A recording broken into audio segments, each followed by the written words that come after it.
大家好，欢迎收听新一期的5分钟中文。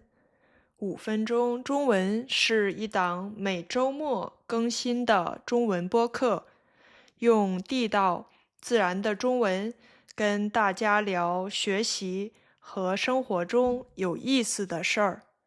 除了在各大播客平台，您也可以在 YouTube 上观看有多语言实时字幕的5分钟中文。欢迎大家观看和收听。今天想跟大家聊的话题是中国的老龄化。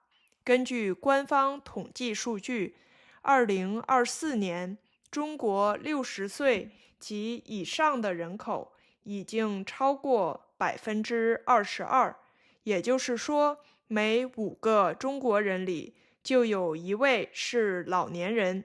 按照国际老龄化的标准，中国已经进入了老龄化社会。说到老龄化，指的当然是老年人在总人口中所占的比例越来越高。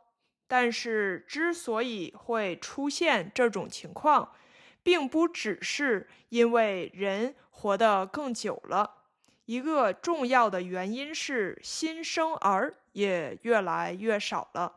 比如2024年中国全年的出生人口不足1000万。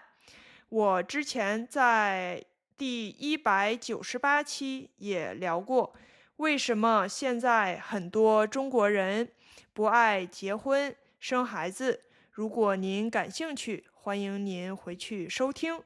不过中国老龄化来得这么快，除了年轻人不爱生孩子，还有一个非常重要的原因，就是正在一起进入老年阶段的60后这一代人本身就是一个非常庞大的群体。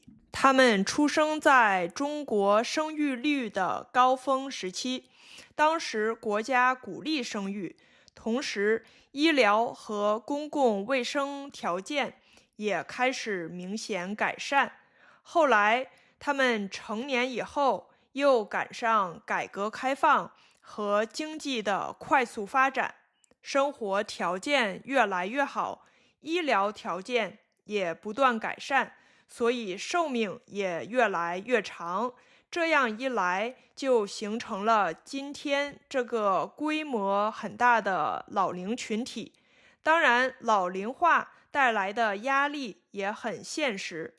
比如，中国现在实行的是现收现付的养老金体系，在劳动人口越来越少的情况下，要如何维持呢？再比如，对很多80后、90后的独生子女来说，如何兼顾工作、育儿、养老，这些都是很现实的问题。不过，中国在应对老龄化的方面也有一些积极的变化。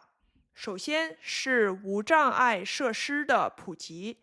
以前很多老年人因为腿脚不方便，只能待在家里。